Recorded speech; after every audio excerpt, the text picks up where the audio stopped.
live Q&A. And in typical fashion, I'll be answering your questions as you guys have them. And today we're going to be debating mini LED versus micro LED and the potential irrelevancy, really, of one or the other.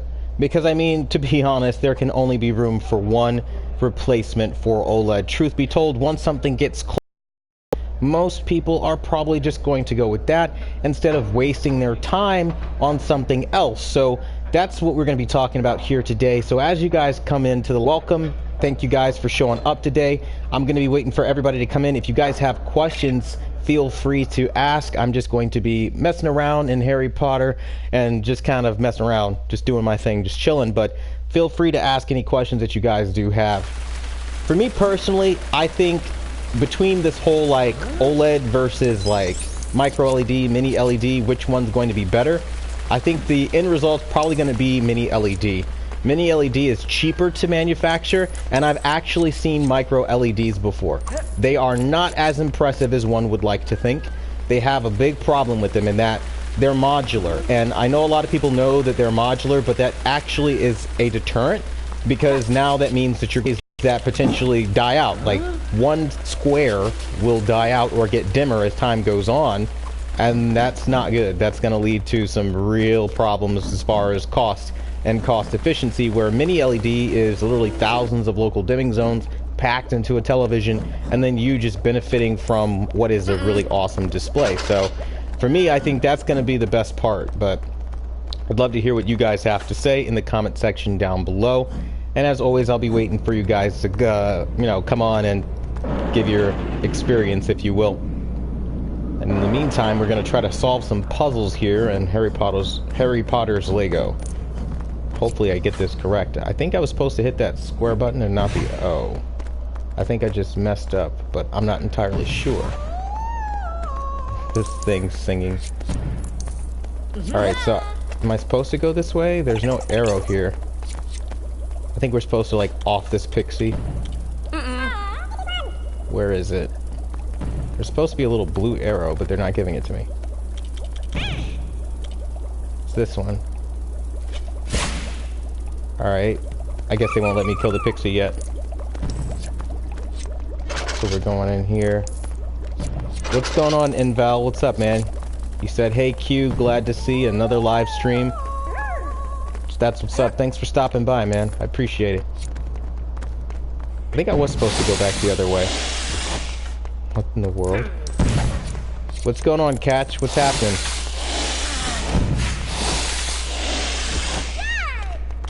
I know I have another ability. Should be...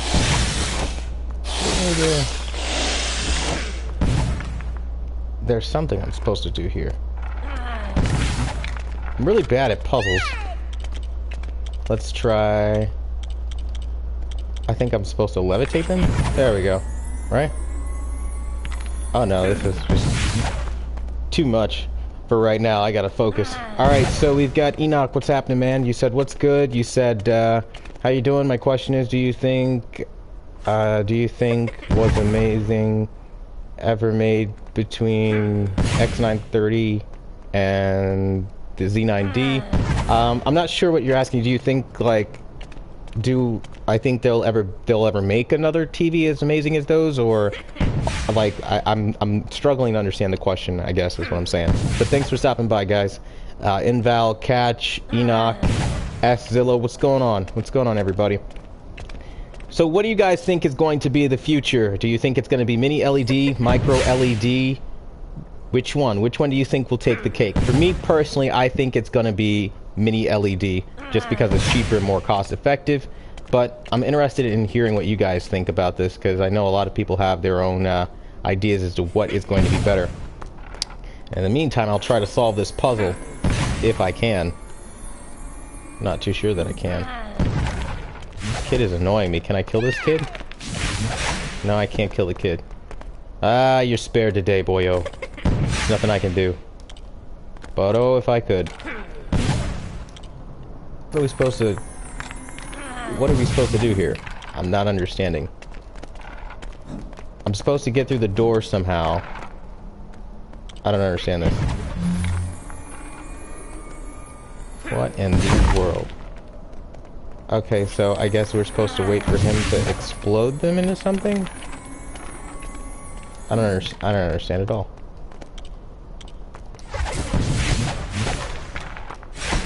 I have no idea. Are we supposed to do something different? Oh, screw it. We'll just run around. I can't figure that out right now. Let's go to the screaming whatever this is.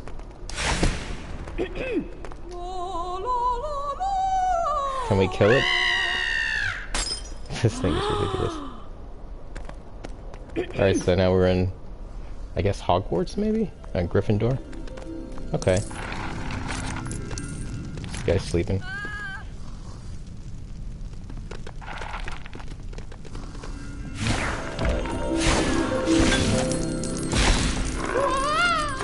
This kid just screamed so ridiculously. We just folded him inside out. Yo, we did that kid so dirty, though. It's so funny. What's going on, No Russian? I see you have a question here. Let me see what you said. You said, what's up, Quantum? You said, how far do you believe, or I'm sorry, you said, how far do you believe that we are from micro LED being affordable to the mass consumer level? I think we're a ways away, just simply because micro LED is, it's like, it's stadium technology. If you ever been to like a sports arena or anywhere where they have those big screens, like the really giant ones that are over 500 inches, that's usually commercial micro LED displays. They've actually been around for years and years, but they're trying to figure out a way to make it more like, I guess, consumer friendly. But I can tell you, it's going to be a while, a long while, because that kind of stuff requires a lot of partnerships and deals to be made, and right now they haven't figured out a cost-effective way to do that. Now, mini LED, on the other hand, is something that I find very interesting because you guys we already seen like dual layer displays with things like the Sony X900E. Those kind of TVs are really incredible because all you got to do is put two displays together and now you have this super display. And I wouldn't imagine it would be hard to get two mini LED displays put together to create some awesome, crazy display. I think that's going to be next. Right now, they're just experimenting with the regular LED LCD screens, but imagine if they had two mini LEDs together, stacked on top of each other to create essentially the killer of micro LED, because once you do that, I'm sure several millions of zones of local dimming coming together will just eliminate all the bloom and all that altogether. Now, there is something I did want to talk about with you guys. I know for a fact that this mini LED thing is not going to eliminate the need for bias lighting and things like that when you talk about like trying to get to OLED's level. I think you would still need to do some sort of bias lighting off at an angle, because that's where I've noticed that mini LED still is going to have blooming and stuff of that nature. So I know a lot of people are thinking they're just going to buy mini LED and it's just going to be OLED, right? It's going to be that level of black. That's only going to be from straight ahead. So if you're still watching in a wide living arrangement, OLED or something with better viewing angles will still be likely the better candidate, because from what I'm understanding, mini LED is still very much a I guess, prototype, if you will. They're still working on it, so, you know, there's a lot of room for error when that happens. Now, we've got, Kat, you said, I got a code for, you got a code for Zilla, huh? That's what's up. Hey, you should share it in the chat, and, anybody that wants it, there you go. I think that's really cool, man. So, I really appreciate you doing that. You said, movies anywhere. So, there you guys go. Whoever wants it, just snag it while you can. I'm on the stream now, so I have no way of doing that, but I think that's really cool. And No Russian says, appreciate the answer, bro. I appreciate you as well for stopping by, asking questions, and, you know, being a part of the channel. That's what's up. Go figure, I actually did end up solving that puzzle. I'm not real good with puzzle games. Watching me do puzzles will probably be one of the more hilarious things you watch in life, because I'm so bad at it. I'm not a puzzle game kind of guy, but I'm trying to figure this all out. Trying to, anyway. But feel free, as you guys are coming on, if you guys have any questions, don't be afraid to ask them. Because I know throughout the week, a lot of you guys are asking questions. I know sometimes it can feel like I'm ignoring you guys, but I really am just busy with life and other things, so I'm not attempting to ignore you guys. I'm in water now? How'd that happen? I guess I was in water. We got ourselves a nice little cutscene.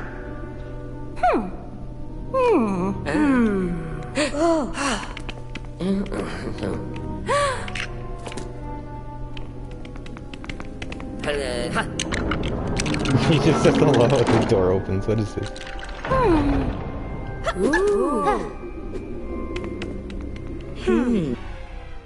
That's funny.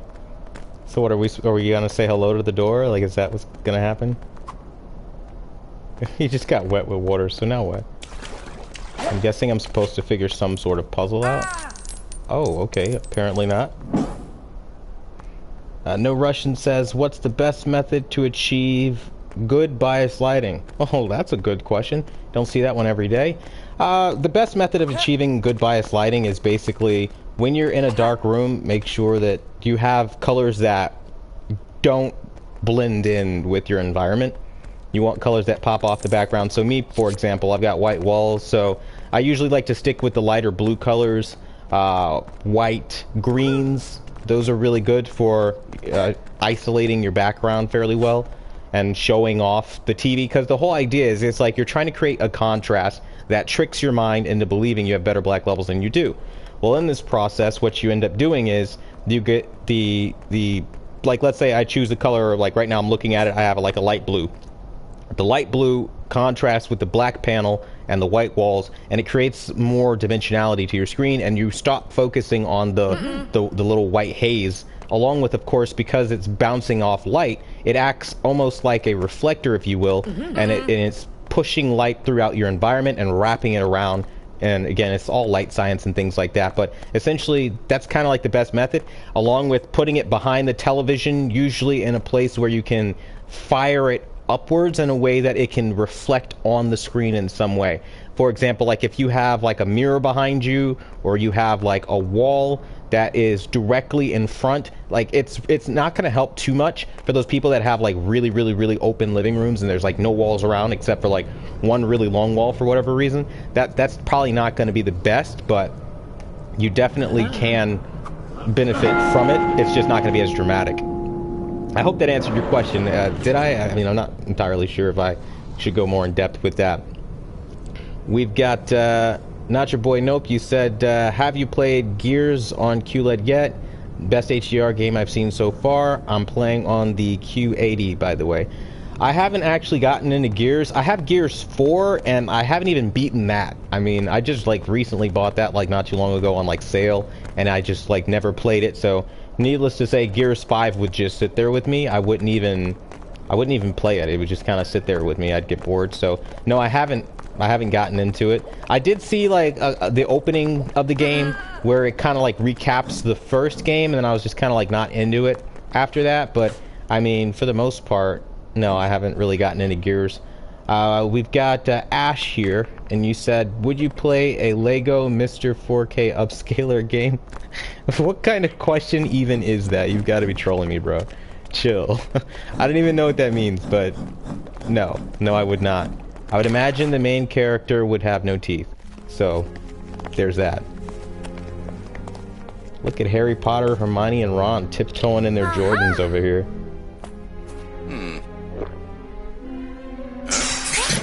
What? That's how it all starts. You guys see? That's what they want you to believe. You just drink a drink, and now you're a woman. That's how it happens. That's a good answer to where babies come from. This potion right here. Ash says LOL. Alright, so what are we doing? We're trying to make something. No Russian, you're laughing. Yeah. Oh man, we're all having fun, man. That's what it's all about. Just not taking everything so seriously all the time.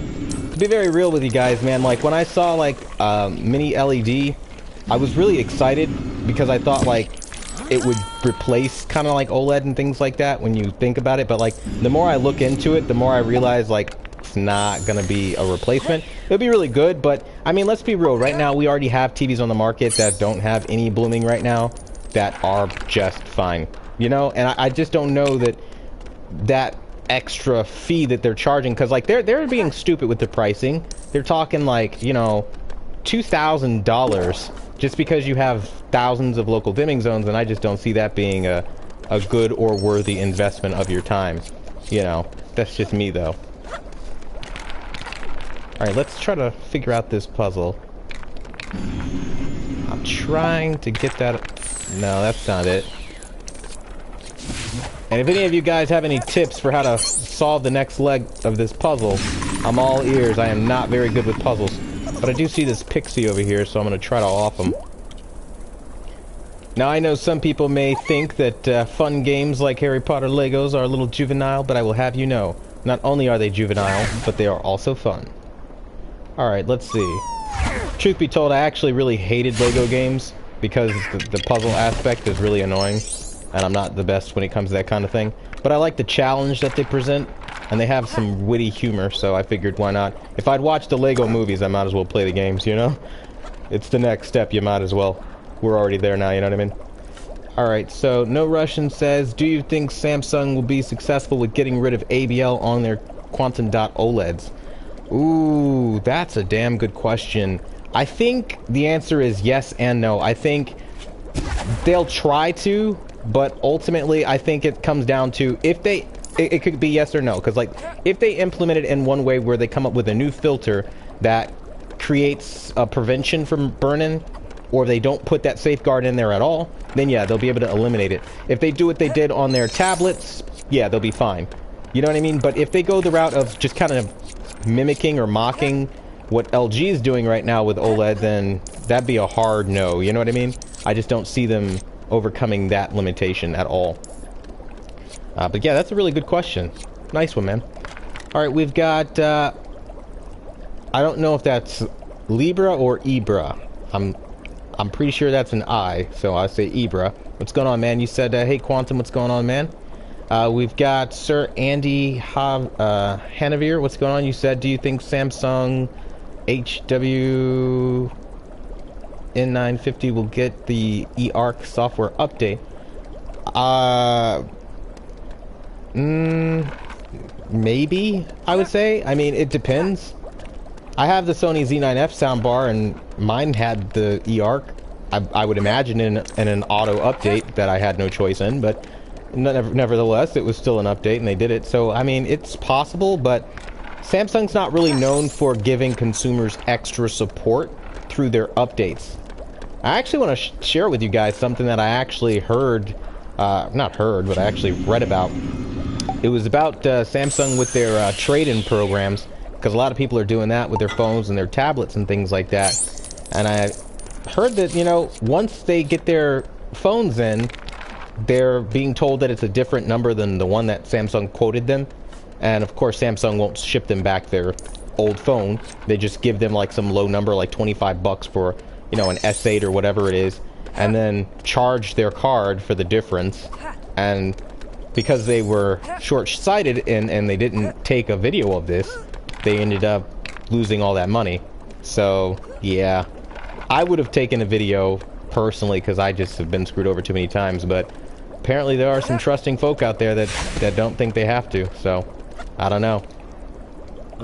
That wouldn't be me, though. We've got... Ibra, you said, hey, what's up? You said, hey, Quantum, what's going on, man? And if you guys, again, have any questions for those who are just coming in, just let me know. Because it's, the kind of like only time I have for you guys where I can go in and answer questions and things of that nature. This painting will only respond to members of Hufflepuff? What the heck does that mean? Do I have to... Well, I'm supposed to get a cup from somewhere, I'd imagine. Let's just start tearing up the place. Something's got to reveal itself, right? Disrespect your surroundings. That's what we're gonna do.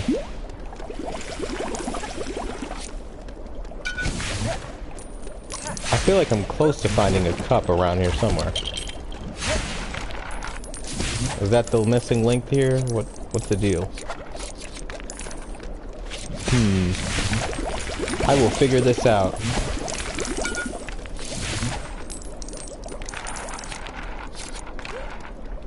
The struggle is real to figure this out. Where do I go? We've got Jack Smith. What's going on, man? You said, do you still love your H9F? Yeah, the H9F is still a great TV. I don't have any problems with it.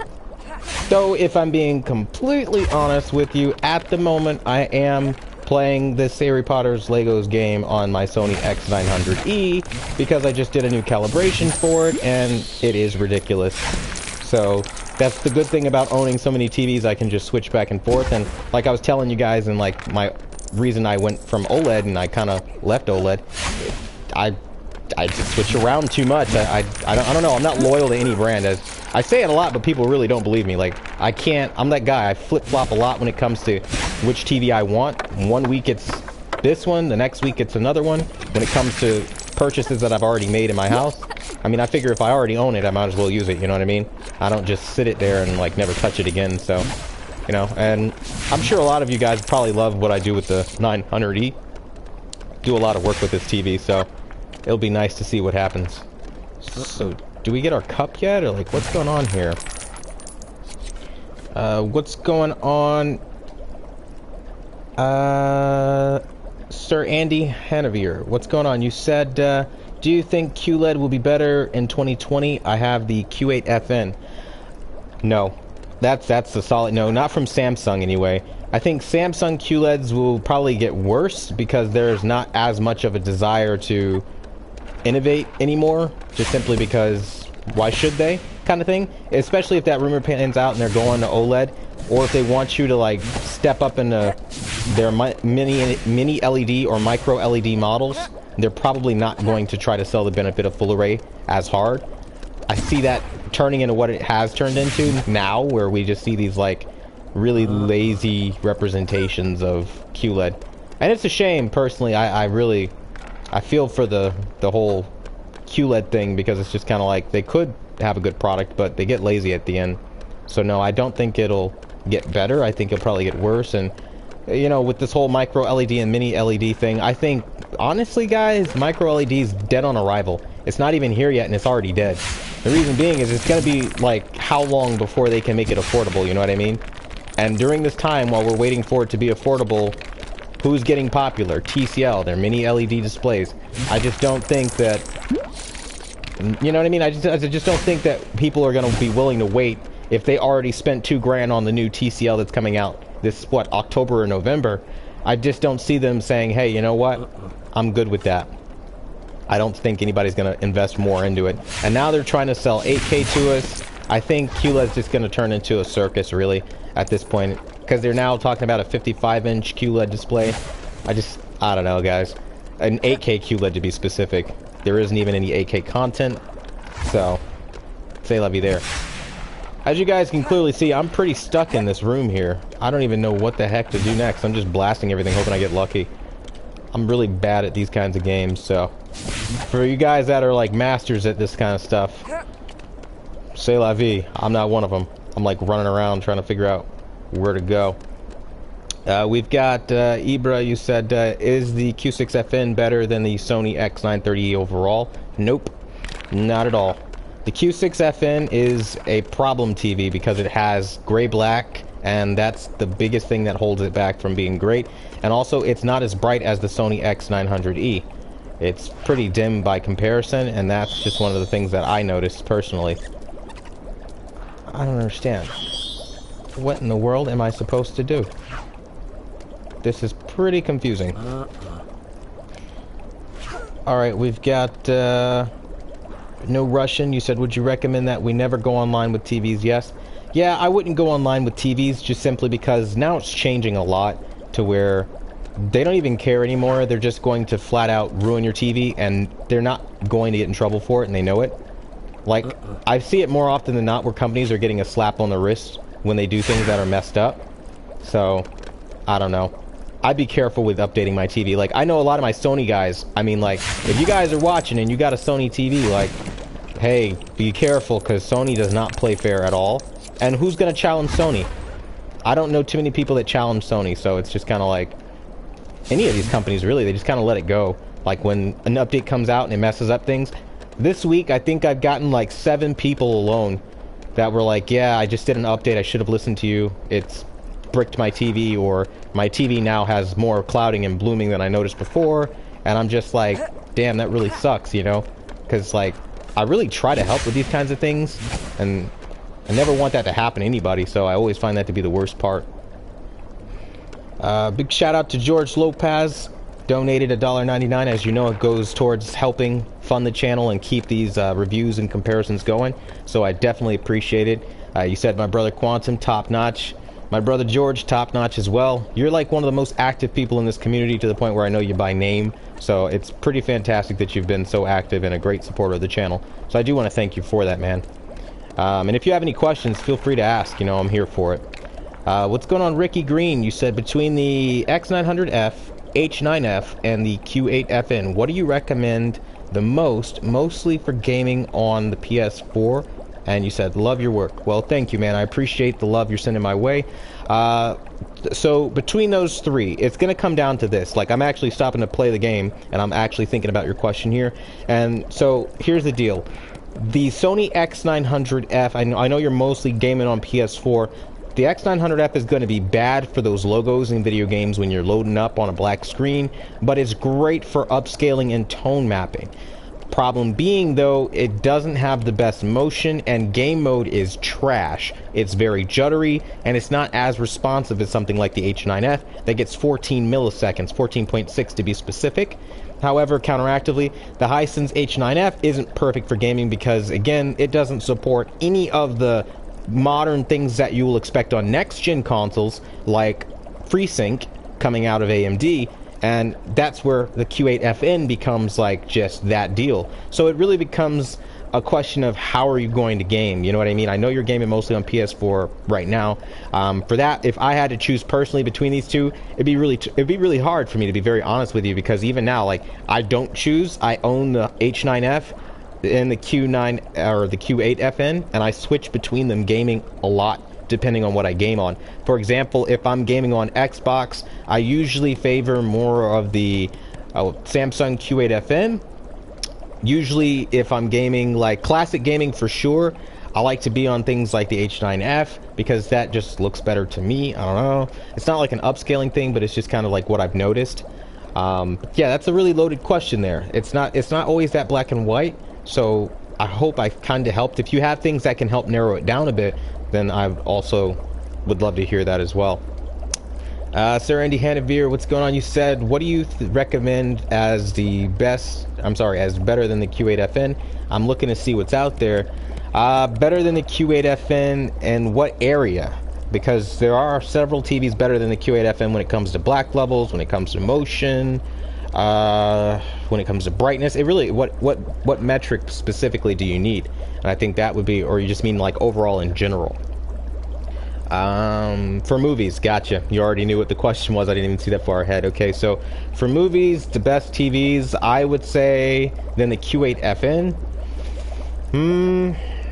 Outside of that, I mean, really, I would start going back to Sony, like things like my Sony X900E.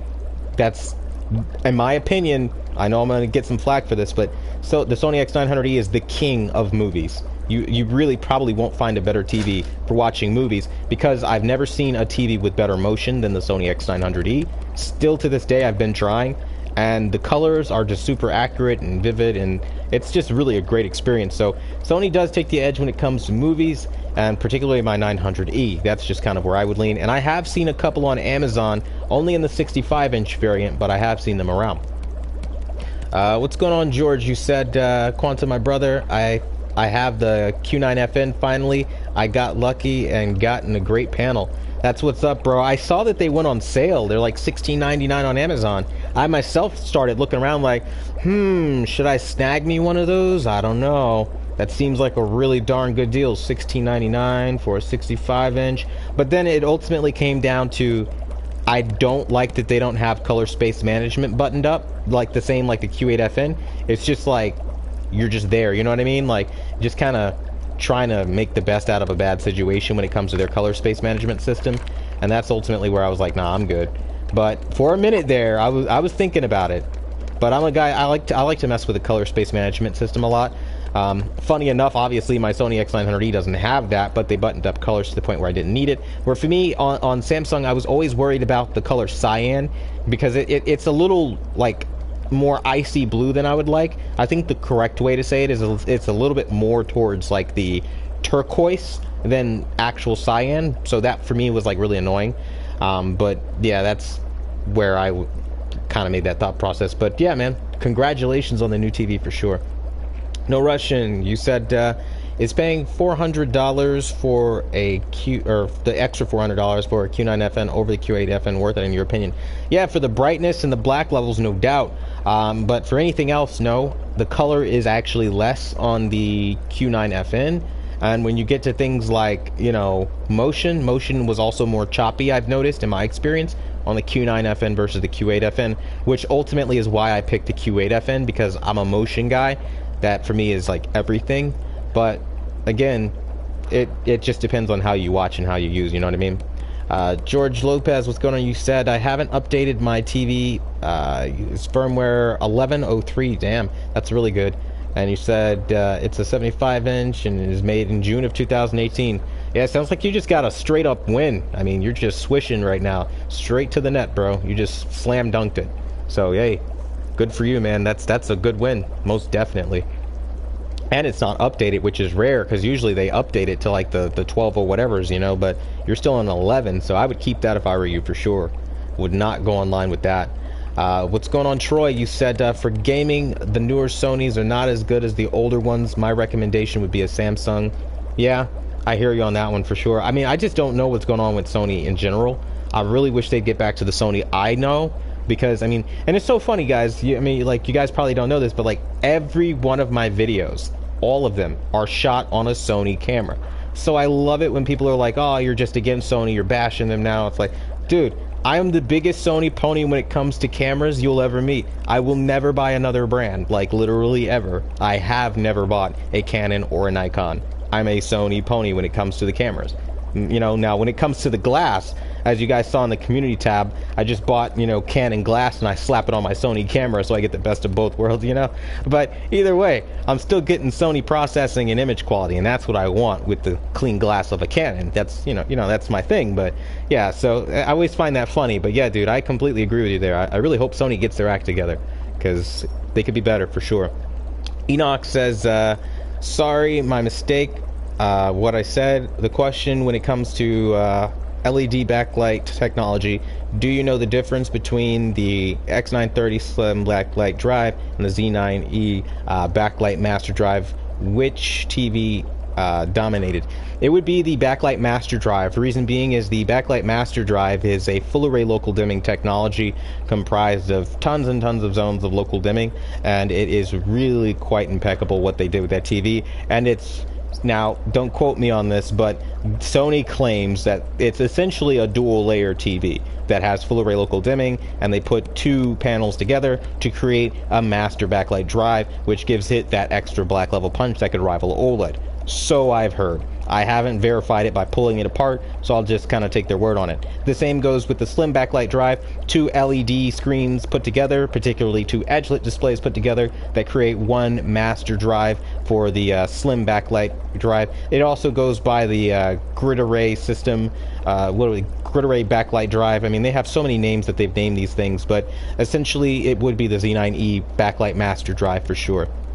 Only because they have given it extra tuning as well for precision and control and all that other stuff.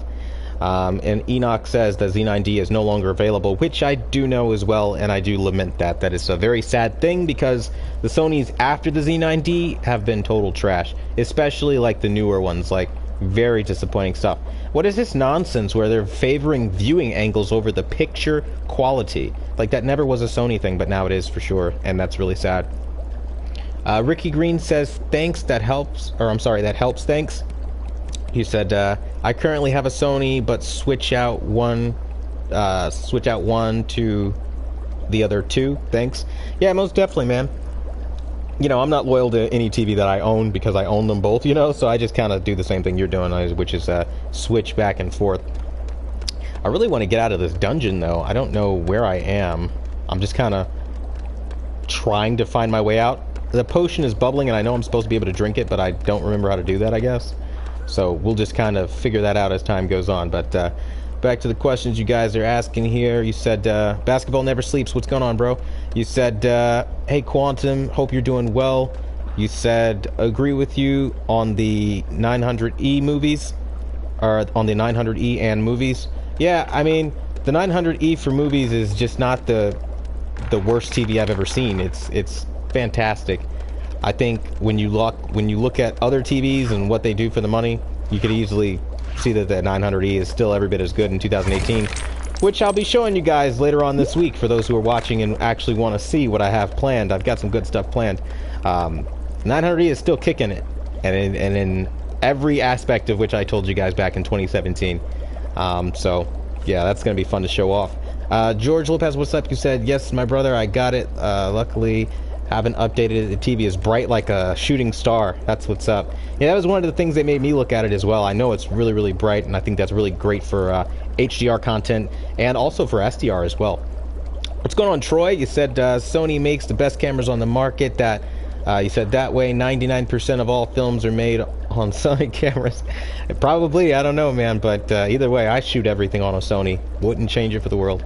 Oscar Lopez, what's going on? You said 55-inch H9F, no color slider. Do you recommend I return it? Thanks, number one brand in honesty. I mean, yeah, if you don't have the color slider, you can't adjust your color at all. Yeah, I'd get rid of that thing. That sounds like a faulty unit. Some sort of software issue for sure. What's going on, Steve Smith? You said, my wife agrees with you, Q. She loves her Sony camera. Yeah, dude, bro, I mean, it's sweet, dude. Like, you have options in there for days, dude. Like, for days. Like, you can go in there and, like, literally adjust every aspect of your color and your picture quality, and it's just real-time adjustments. Like, and I absolutely love it. Where a lot of the other brands don't do that, you know. Not to the degree that I need. And Sony is like a megapixel thing. Like, they go like way up there, so I really dig that as well. Do you have Red Dead Redemption 2? Would love to see that masterpiece on the H9F. I don't. I haven't played Red Dead Redemption. I'm not really into the whole Western thing, so yeah, I haven't gotten my chance to do that. So yeah, maybe whenever it gets low availability or better game availability through gameplay, I'll be able to get it, but right now I just don't have it. Troy, what's going on? You said, and like always, that's for the honesty and truth QA. That's what's up, man. You said, sorry, I have been busy, haven't been able to stop by in a while, been very busy. Yeah, I hear you, man. I'm right there with you. I've been having one heck of a week myself. So yeah, we all live lives. I completely get it, man. Steve Smith, what's going on? You said, sorry, Q, I've been gone a while. Health issues, been dodging the hell out of me. Yeah, I hear you for sure. Glad to be back and part of the community. Well, I'm glad you're back on your feet and kicking, man. I know what it can be like. Hell, just yesterday I was still going through this nerve damage crap, and I was like not doing hot at all. And you know, it goes in waves. Like, some days are better than others, so believe me, I understand. And you got to take it one day at a time, man. You know, just get your prayers in and do what you got to do. You know what I mean? Day to day, right? You'll get through it, though, bro. You'll get through it, Steve. What's going on? No Russian. You said Sony is amazing for photography. Yes, I am quite passionate about it. For those that don't know, I am also a professional photographer, and I love Sony cameras for photography. I would literally go through a 5-hour stream just talking about how much I love Sony for photography if I didn't stop here, because it's really amazing.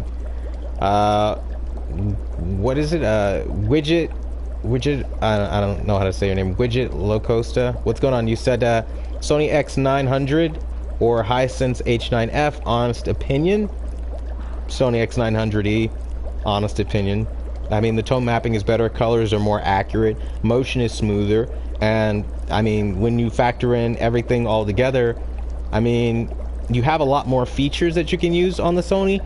Like, you have a what is it, like a slew of motions, one set up for animated content. I mean, I could go on forever and ever. I really do love the Sony X900E, but the Hisense H9F does have a good offering as well. But yeah, it'd be Sony for me.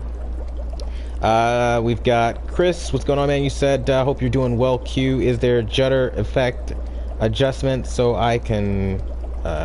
which TV are you talking about, though? I'm not sure. Oscar, what's going on? You said, thanks, man. I will 3DR H9F with no color slider. I don't know what that means. I think you mean return, but I got you. 4-door C, what's going on, man? Thanks for stopping by. And I'll take like maybe a couple more questions before wrapping up for the evening. You know, it's a real chill stream today. Not a whole lot. to talk about. I mean, if you guys want to like kind of throw out your final wording here, what you think is better, micro LED or even mini LED, which one do you think will be the true prodigal son, so to speak? For me, I'm betting my hat on mini LED. I'm betting it's gonna kill OLED if it doesn't already from the TCL. If they don't produce an awesome display, I think it's gonna kill off full array. I think it's what's going to replace a lot of the TVs we have on the market right now because of its affordability and its ability to mass produce at relatively low prices. But I would love to see what you guys think about it. You know, maybe it's a conversation to have in a separate video, but at least I wanted to talk to you guys about it just kind of in a free form and see what you guys say live. All right, and we've got, what is, there we go. Catching up to the stream here. It says, Steve Smith, what's going on? You said, hey Q, my wife wanted me to ask you this. She said her camera battery drains so fast. She has 2 of them. You have any ideas what may be causing it? Yes, I know exactly what's causing it. What specific Sony is it? Because I have quite a few, and like each method is different. But well, it doesn't really matter what camera it is, as long as it's not like a point and shoot, because the point and shoot won't work. So if you can just let me know what kind, I might be able to give you a recommendation as to what's causing it, because I do know how to alleviate that a little bit, but only a little bit. I don't think I'm going to get through. She has, it's the A6000. So yeah, for the A6000, you have to do a couple of things. The first thing you want to do is move the LCD screen away from the camera body. That generates a lot of heat, and it, for whatever reason, because it's so close, they built it all in one go. It's right next to the battery terminal, and that's going to help drain the battery life. You also want to make sure that your LCD screen is down to the lowest brightness level, because that dramatically drains the battery. Any Wi-Fi or any like smart connect, like remote activity control, like to control your phone, you want to make sure all that's off. What other things? I mean, it would even help if you got like a dummy battery. That's what I do when I do like long recording sessions, because I know even the A6000 tends to overheat sometimes when I use it. So that's something that I know as well that can be a big problem. There are just like a bunch of different things that you guys could do to get around the whole battery issue thing. I honestly have like 5 batteries for my Sony A6000 because I know that it drains so quickly, so believe me, I know. But yeah, dimming the screen, making sure it's on the lowest setting, moving it away from the body, keeping it away from it whenever often, will, trust me, that changed the battery life for me. I noticed I would go from, you know, losing battery, I would say I would lose, what do you say, like maybe 15% on battery more when I didn't do that. And when I would start moving it closer together, or sorry, when I move it away, then I would preserve battery a lot faster. So try that screen trick and it should help at the least, especially with keeping it cool. Let's see. We've got, Chris says the Hisense. Gotcha, you said, okay, so, yeah, there's a jitter adjustment on the Hisense, yeah, most definitely. No Russian, you said, would you pay $1,300 for a 65-inch 900E before taxes today? Yep, absolutely. I'm just running out of room, dude, but if I could do it all over again, yeah, I would have gone 65 for this bad boy. It's a beast, man. Like, there is no other way to say that. And, like, especially seeing the settings that I have for this thing, like, I'm like, I'm not gonna lie, I'm a little salty at myself that I did not do that, because now I want it, you know what I mean? But like I already have this TV, so it's like, what do I look like getting 2 of the same TV? Probably not the smartest idea, but yeah, man. We've got Steve Smith. Yeah, you said it's the A6000, and then I see down here you said thanks Q. Yeah, no doubt, man, most definitely. Hey, if it doesn't work out for you, reach out to me, man. Believe me, I do this every day for a living. Photography is like my bread and butter as well, so I know how to like fix a lot of these problems with the Sony cameras. But it's like all I shoot with, so don't worry, I got you in that regard. So what's going on, George? You said, I like the fact that you take your time to give these people the information they need before buying their TVs. You helped me a lot. I was going to make a mistake in buying that Q90R. I'm grateful. Yeah, man, I mean, like, I really appreciate your compliment. That's really what I do this for. Like, because I don't know if you guys know, like, how I got started out doing this whole, like, YouTube thing. It was, like, back in, like, 2015, I was coming right off of, like, you know, just 2014, like early 2015, and I really started like, you know, our things had just gotten out, like they just came out in like that year in like 2013ish, you know, where they really started getting popular, and I started paying attention to them more. And because I was a professional, they said they were professional calibrators, and I just took it for face value. I was like, all right, whatever. And so I read one of the reviews on a 2015 TV, which was the Sony X850C, which I still have because of them. And they said it was a great TV. It was fantastic, right? I get this TV. They said it had deep blacks. It's great for night viewing.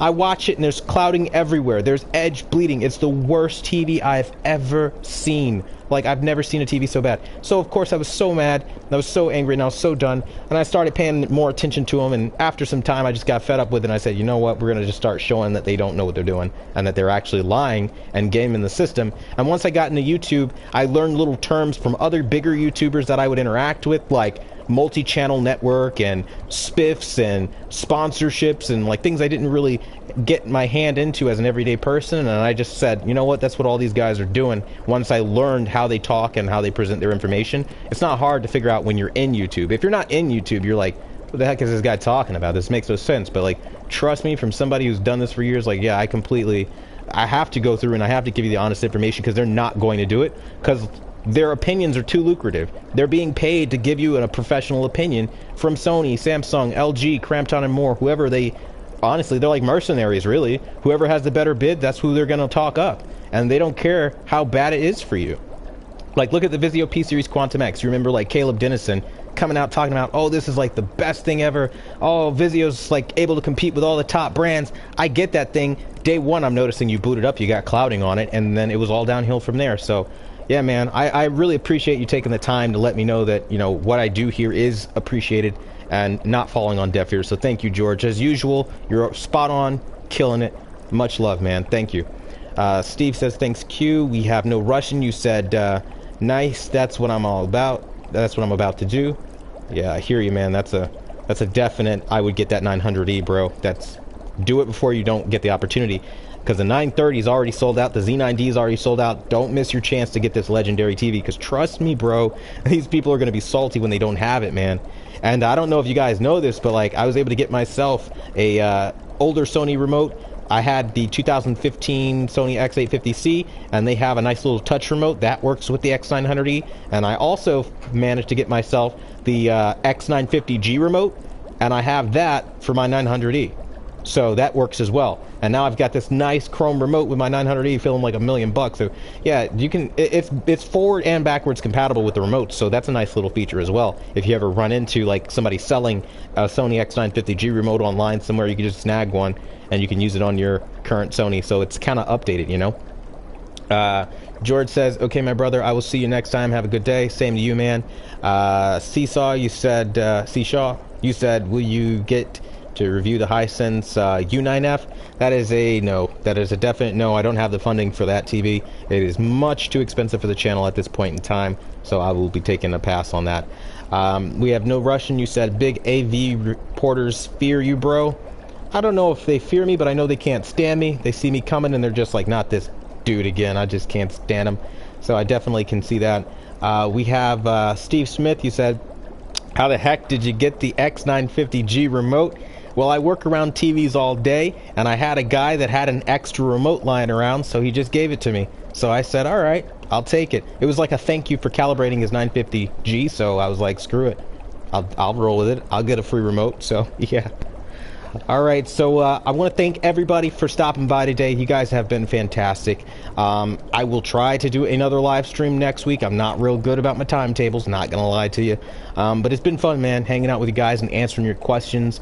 Only time I really get to do this stuff live. I wish I could do it more for you guys, but I do have a lot going on with my health and all that, so you know, trying to get that squared away can be a nightmare sometimes. But I thank you guys for your patience and understanding. And for Steve, if you have any more questions about your Sony camera or anything else, let me know. I'll help you out. No Russian. Let me know how it goes with the 900E. It's still a kick-ass TV. I'll be running some coverage on it. Now that I think about it, I'll just keep running some coverage on it this week for you so you can get an idea of what this TV is like even in 2019. Do I still like it? Is it garbage? Like, what is it like after all these years? I'll cover that stuff for you and how it kind of compares to other TVs. Just giving you the lowdown on it. and anything else that comes to mind. I'm trying to think of a lot of different things. But yeah, I really appreciate you all. George Lopez, massive shout out. Thanks again for donating, helping out the channel. I want to thank you guys for watching, and until the next video, I will see you guys later.